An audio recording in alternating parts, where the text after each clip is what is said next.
الہ الا اللہ لا الہ الا بیان فرمائی وحسن خلیقۃ، تیسری چیز ہے تمہارے اخلاق اچھے ہوں، تمہاری زبان کا بول میٹھا ہو، تمہاری زبان میں کڑواہٹ نہ ہو۔ تاجدار مدینہ امام الانبیاء محمد رسول اللہ صلی اللہ علیہ وسلم نے فرمایا نمازی جب دنیا سے جاتا ہے تو محمد کی گارنٹی اس کے ساتھ میں نہیں ہوتی، اللہ جانے نمازی جانے کہ اللہ اسے بخشے گا یا نہیں بخشے گا۔ اگر کوئی آدمی جہاد کر کے جائے اللہ جانے بندہ جانے، کوئی آدمی روزے دار جائے تہجد گزار جائے اللہ کے راستے میں جانے والا اللہ کے دربار میں پہنچے، اللہ جانے بندہ جانے اس کی مغفرت ہوگی، یہ رب کے اوپر ہے۔ میرے نبی نے فرمایا میں کسی کا گارنٹر بن کر قیامت کے میدان میں نہیں آؤں گا۔ تو صحابہ نے عرض کیا یا نبی اللہ کیا آپ قیامت کے میدان میں آپ کسی کے گارنٹر بھی بنیں گے؟ فرمایا ہاں، کل قیامت کے میدان میں میں گارنٹر بنوں گا اس آدمی کے لیے جس نے اپنے اخلاق کو اچھا بنایا، اپنی زبان کے بول کو میٹھا بنایا۔ کل قیامت کے میدان میں جنت کے بیچ میں ایک محل لے کر دوں گا، ایک جنت لے کر دوں گا۔ فرمایا کس کو؟ جس نے اپنی زبان کے بول کو میٹھا بنایا، اپنے اخلاق کو اعلیٰ بنایا، اپنے کردار کو اعلیٰ بنایا۔ آج میرے اور تمہارے اخلاق بگڑ گئے، نماز والا دین، روزے والا دین، قرآن والا دین میری آپ کی زندگی میں بھرا پڑا ہے۔ ہر انسان کے گھر میں نمازی، روزے دار بھی، قرآن پڑھنے والے بھی، اللہ کے راستے میں جانے والے بھی، اگر ٹوپی نہ رکھنے والے بھی، اگر داڑھی کٹانے والے بھی بڑی تعداد میں، لیکن اخلاق لاکھوں میں کوئی ایک آدمی زبان کے بول کو میٹھا کرنے والا نظر آتا ہے۔ نمازی پکا ہے لیکن زبان بڑی گندی ہے، روزے دار ہے، حج کر کے آ گیا، اللہ کا گھر دیکھ کر آ گیا، لیکن زبان کی کڑواہٹ نہیں گئی۔ میرے پیاروں، میری نمازیں تمہاری نمازیں میرے دل کو روشن کرے گی، آپ کے دل کو روشن کرے گی، لیکن سامنے والے کو متاثر نہیں کرے گی، سامنے والے پر اثر ڈالے گا تمہارے اخلاق، تمہاری زبان۔ اگر تمہاری زبان کا بول میٹھا ہوگا تو سامنے والے کے اوپر اثر آئے گا۔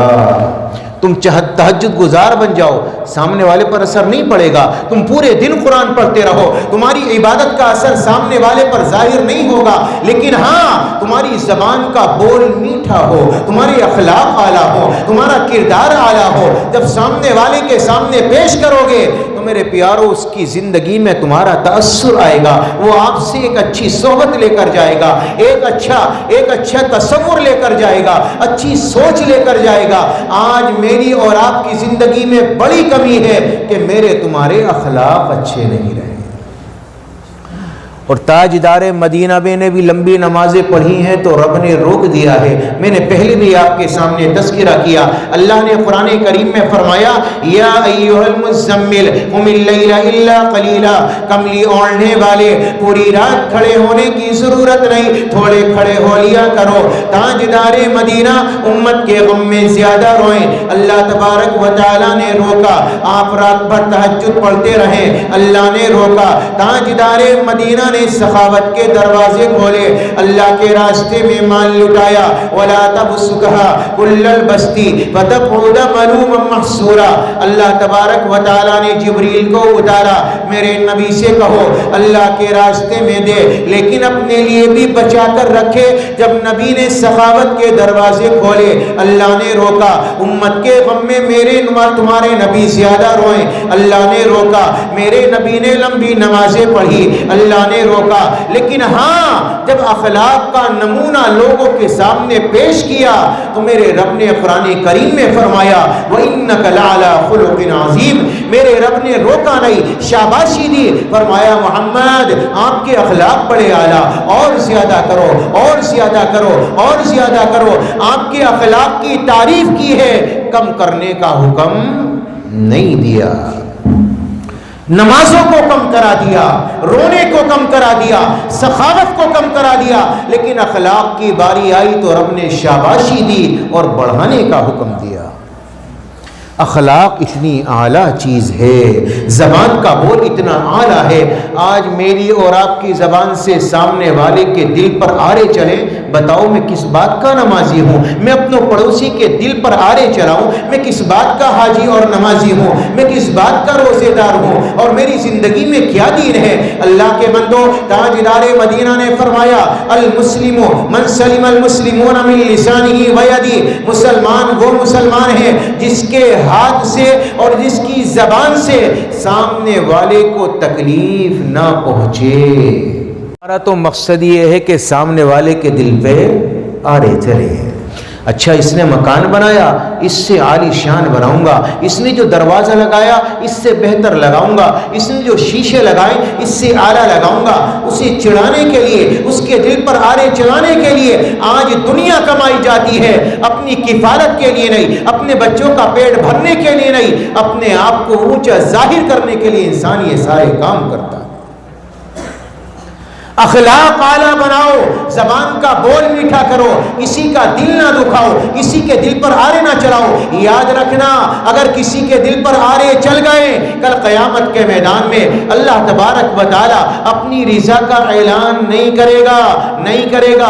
کسی کا دل نہ دکھاؤ۔ وَيْلٌ لِكُلِّ هُمَزَةٍ لُمَزَةٍ الَّذِي جَمَعَ مَالًا وَعَدَّدَ يَحْسَبُ أَنَّ مَالَهُ أَخْلَدَ كَلَّا لَيُنبَذَنَّ فِي الْحُطَمَةِ وَمَا أَدْرَاكَ مَا الْحُطَمَةُ نار اللہ الموقدہ التي تطلع على الافئدہ انہا علیہم موصدہ فی عمد ممددہ۔ میرے رب نے فرمایا جو دنیا میں کسی کے دل پر آرے چلائے، کل قیامت کے میدان میں جہنم میں آگ کے ستونوں سے باندھا جائے گا اور آگ کے انگارے اس کے دل پر پھینک کر مارے جائیں گے، جس سے اس کے دل میں تکلیف ہوگی۔ اندازہ لگاؤ آگ کے انگار ستون سے بندھا ہو اور آگ کے انگار اس کے دل پر پھینک کر مارے جا رہے ہوں، کون برداشت کرے گا؟ یہ سزا ہوگی اس بات کی کہ تو نے دنیا میں لوگوں کے دلوں پر آرے چلائے۔ یہ نمازیں کسی کام نہیں آئیں گی۔ اپنی زبان کے بول کو میٹھا کرو، اخلاق اعلیٰ بناؤ، سامنے والے کو غیر ہماری نمازیں دیکھ کر متاثر نہیں ہوگا۔ تمہارے روزے دار ہونے سے اس پر کوئی فرق نہیں پڑتا، غیر مسلم کے اوپر فرق پڑتا ہے تمہاری زبان سے، تمہاری زبان کا بول میٹھا ہو، کڑوا نہ ہو۔ پھر دیکھو سامنے والا بھی تم سے محبت کرے گا۔ زبان کڑوی ہو، اللہ والے ہو، کوئی اثر نہیں آئے گا۔ اخلاق اعلیٰ ہو، کردار اعلیٰ ہو، تمہارے کردار سے خوشبو آئے، تمہارے اخلاق سے خوشبو آئے، تمہاری زبان سے خوشبو آئے، تمہاری زبان کے بول میٹھے ہو کہ سامنے والے پر وہ اثر ڈالے کہ تمہاری نفرت بھول کر تمہاری محبت میں گرفتار ہو جائے۔ لیکن افسوس تو یہ ہے کہ میرا تمہارے اخلاق تو ماں باپ کے لیے اچھے نہیں، باہر والوں کے لیے کیا اچھے ہوں گے؟ یہ غلط کہہ رہا ہوں۔ اولاد کے لیے اچھے نہیں، ایک اولاد کے لیے ماں باپ کے اخلاق بہتر نہیں، اور ماں باپ کے لیے اولاد کے اخلاق بہتر نہیں۔ ایک بھائی سگے بھائی سے نفرت کرتا ہے، اپنے دل کے اندر برائی رکھتا ہے، اس سے حسد کرتا ہے، اس سے جلن رکھتا ہے، اس سے دشمنی رکھتا ہے۔ مجھے یہ بتاؤ جس کے اپنے بھائی کے لیے اخلاق اچھے نہ ہو، سامنے والے کے لیے کیسے ہو سکتے ہیں؟ کسی کے دل کو نہ دکھاؤ، کسی کے دل پر آرے نہ چلاؤ، کسی کو تکلیف نہ دو۔